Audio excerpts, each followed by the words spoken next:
There is a technology being deployed right now in over 130 countries that will give governments unprecedented power to monitor every purchase you make, every transaction you complete, every dollar you earn, and every dollar you spend. And this technology is not being imposed by authoritarian regimes in distant nations, but is being actively developed and tested by central banks in democratic countries, including the United States, the European Union, the United Kingdom, and dozens of others who claim they are simply modernizing the financial system for the digital age. But what they are actually building is a surveillance and control mechanism so comprehensive that it makes previous attempts at financial monitoring look primitive by comparison. Because unlike credit cards or bank accounts which can be monitored but still allow some degree of privacy and autonomy, central bank digital currencies are designed from the ground up to be programmable money, where every unit can be tracked in real time, where spending can be restricted based on criteria determined by authorities,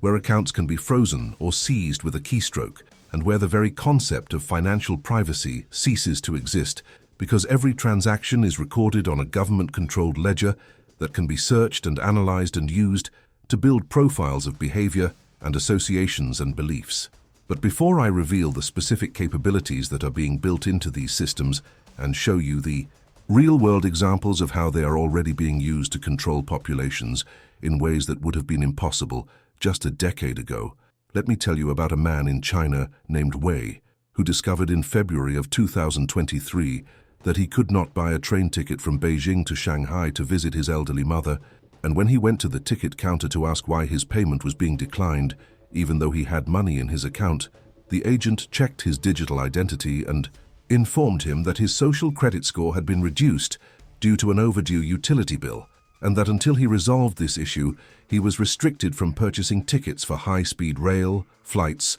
or other premium services. Wei was shocked because the utility bill in question was for 37 yuan, equivalent to about $5, and he had not known it was overdue because he had changed addresses, and the notice had gone to his old apartment. But now this trivial oversight had resulted in a travel ban that prevented him from seeing his mother, who was in the hospital recovering from surgery. And when he tried to pay the bill immediately using his phone, he discovered that the payment system would not process the transaction until a 48-hour review period had elapsed, meaning he would miss visiting hours for the next 2 days because of an automated punishment triggered by an algorithm that made no allowance for human circumstances or genuine mistakes. This is not a dystopian future scenario. This is happening right now in China, where over 260 million people are using the digital yuan, also called e-CNY, which is fully integrated with the government's social credit system and gives authorities the ability to monitor every transaction,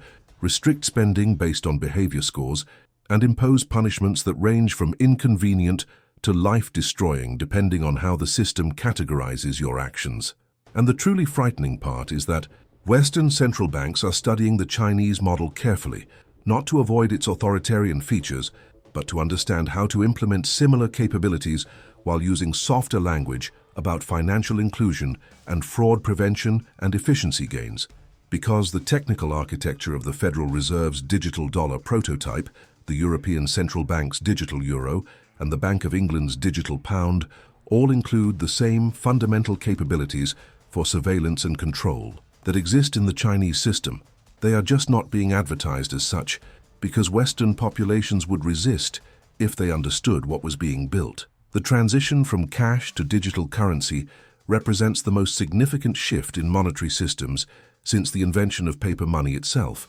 because cash has a crucial property that no digital system can replicate, which is that it is a bearer instrument that changes hands without leaving a record, meaning that when you hand someone a $20 bill and they hand you groceries, that transaction is complete and private, and leaves no trace that can be analyzed or monitored or used against either party. This property is not a bug in the financial system, but a feature that protects freedom and privacy, and allows people to transact without seeking permission from authorities or financial intermediaries. And the elimination of cash through the introduction of CBDCs is not primarily about convenience or efficiency, though those benefits will be touted endlessly by proponents. It is about eliminating the last remaining form of money that allows people to operate outside of comprehensive surveillance. And here is what makes this especially urgent. The window for preserving cash is closing rapidly, because once CBDCs are fully deployed and incentivized through higher interest rates or exclusive access to government services or requirements that businesses accept digital currency, cash will become marginalized and eventually unusable for most transactions, and at that point opting out of the surveillance system will mean opting out of the formal economy entirely. The Bank for International Settlements, which serves as the central bank for central banks and coordinates policy across nations, has published dozens of papers outlining how CBDCs should be designed to maximize interoperability and minimize escape routes, which is bureaucratic language, meaning they want to ensure that once the system is implemented, there is no alternative and no jurisdiction where you can transact privately. Because if even one major country maintains cash or allows private cryptocurrencies to function, it creates a hole in the global surveillance net that people will use to preserve their financial freedom. If you are starting to feel a creeping sense of dread, if you are beginning to realize that the future being built is one where every aspect of your financial life will be visible to and controllable by authorities who face no meaningful oversight and who have demonstrated repeatedly that they abuse whatever power they are given, then you are seeing what most people refuse to acknowledge because it contradicts the comfortable belief that technology is neutral and that democratic institutions will prevent tyranny. And if you want to understand the specific mechanisms that will be used to control your spending, the legal frameworks being prepared to justify that control, and the timeline for implementation that is much closer than most people realize, then subscribe right now, because what comes next will show you documentation from central banks themselves describing capabilities they claim they need, but that would have been considered unthinkable just a generation ago. The programmable nature of CBDCs is what distinguishes them from every previous form of money and what makes them so dangerous to individual freedom, because when money is programmable, it means that rules can be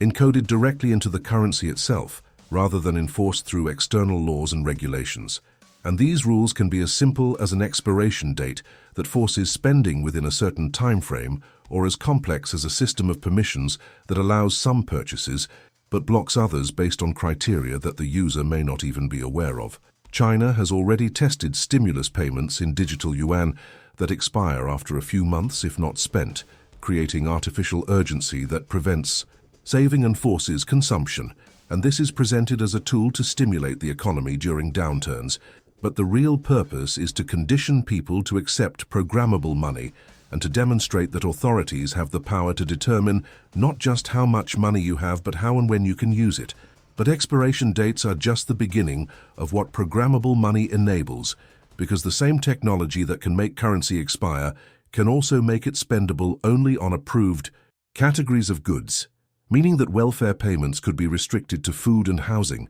and prohibited from being used for alcohol or tobacco or entertainment, which sounds reasonable until you realize that the definition of approved categories is entirely up to those who control the system and can be changed at any time without legislation or public debate. And once the infrastructure exists to categorize and restrict spending, it will inevitably be expanded beyond welfare recipients to include everyone, because every financial crisis and every emergency provides a justification for temporary controls that somehow never get removed. And before long, you will discover that your ability to purchase firearms or gasoline or meat or international travel or cryptocurrency or gold or anything else that authorities decide is problematic has been quietly disabled in your CBDC wallet without any due process or appeal. The Chinese digital yuan already implements geofencing, which means that currency can be programmed to only work within certain geographic boundaries. So if you are a resident of Beijing, your digital yuan might not be spendable in Shanghai without special permission, and this is ostensibly to prevent money laundering and capital flight, but the real effect is that it allows authorities to control population movement by controlling access to money, because if you cannot spend your money somewhere, you cannot effectively live or work or travel there, and this turns money from a tool of exchange into a tool of social control. And before you dismiss this as something that could only happen in an authoritarian country, remember that during the COVID pandemic, democratic governments imposed travel restrictions and capacity limits and vaccine passports that would have been considered tyrannical just months earlier. And they did this using far more primitive tools than CBDCs, so imagine what they could accomplish with programmable money that allows them to simply turn off your ability to purchase plane tickets or enter restaurants or buy anything outside your assigned zone. The integration of CBDCs with digital identity systems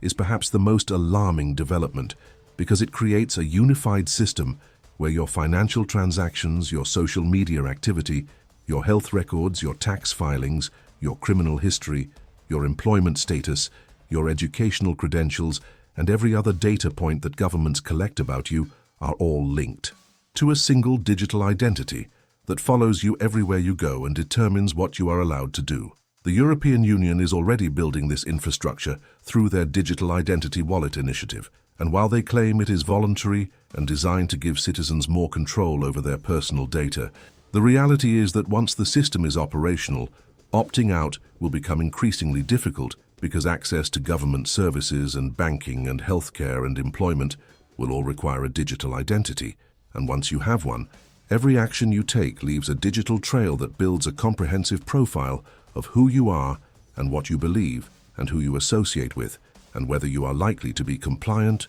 or problematic. And here is where it gets truly Orwellian, because the same artificial intelligence systems that tech companies use to predict what products you might want to buy can be applied to CBDC transaction data to predict whether you are likely to engage in behavior that authorities consider risky or undesirable. And this predictive profiling can be used to preemptively restrict your access to money or services before you have actually done anything wrong, simply because the algorithm has determined that people with your transaction patterns and social connections and consumption habits are statistically more likely to cause problems. This is not science fiction. This is happening now in China, where the social credit system uses transaction data along with other information to generate scores that determine access to loans and travel and education and jobs. And while Western governments claim they would never implement such a system, they are building all the same technical capabilities, and the only difference is that they have not yet been forced by crisis or fear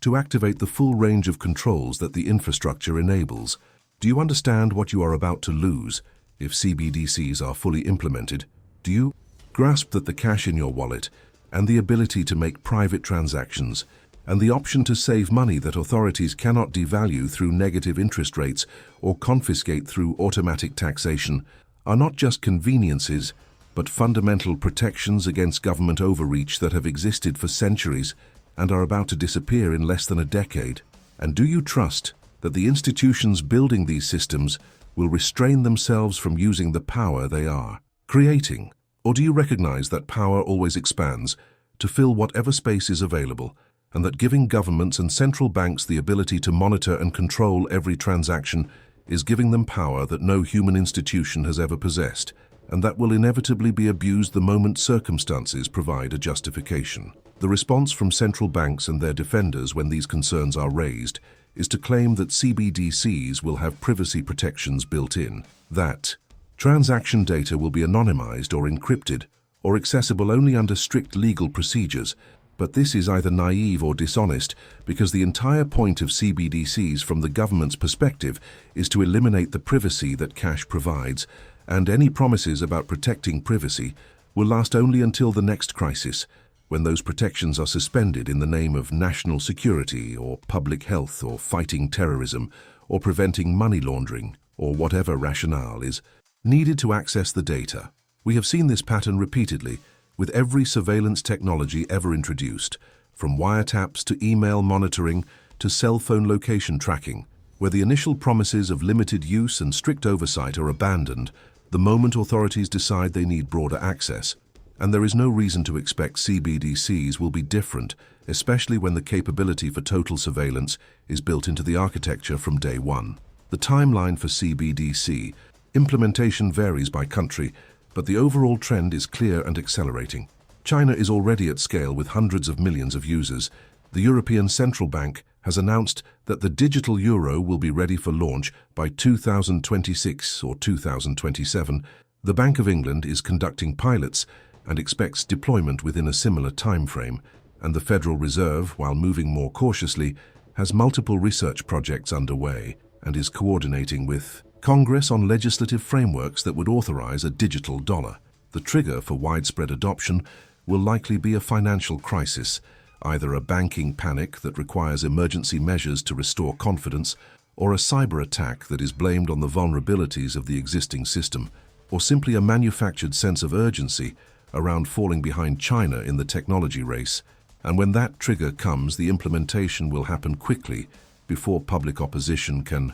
organize effectively. And once CBDCs are operational, the network effects take over, and resistance becomes nearly impossible for anyone who wants to participate in the formal economy. Because if government payments like Social Security or federal salaries are only available in CBDC, if taxes can only be paid in CBDC, if major retailers accept only CBDC, because credit card fees are eliminated and transactions are instant and irreversible, then holding out and insisting on cash or alternative currencies means marginalization and exclusion from most economic activity. This is not paranoia, but simple recognition of how systems change, gradually at first through incentives and convenience, then suddenly through requirements and mandates, until the old way becomes impossible, and everyone is forced into the new system whether they consented or not. The philosophical question underlying all of this is whether free societies can exist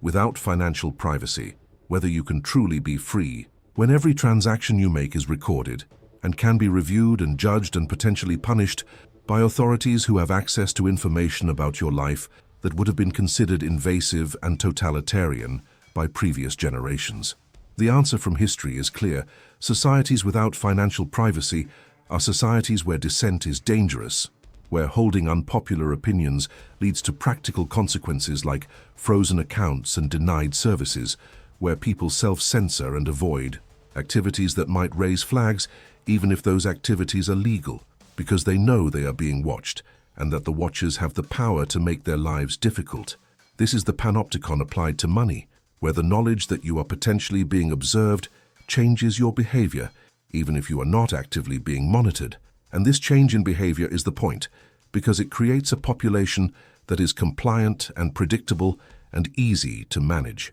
If this has fundamentally changed how you see the future of money and the relationship between citizens and the state, if you recognize now that CBDCs represent not progress but control, not innovation but surveillance, not the evolution of currency but the weaponization of it, then you need to watch what we reveal in the next episode, because the digital control grid being built extends far beyond money into every aspect of life that can be quantified and monitored and managed by algorithms that optimize not for human flourishing but for system stability and elite preservation. Subscribe now, turn on notifications, share this with everyone who still uses cash and values privacy and believes that financial freedom is a prerequisite for all other freedoms, because the window for resistance is closing, and once the system is operational and cash is eliminated, there will be no going back and no alternative except to live outside the formal economy entirely, which will become increasingly impossible as digital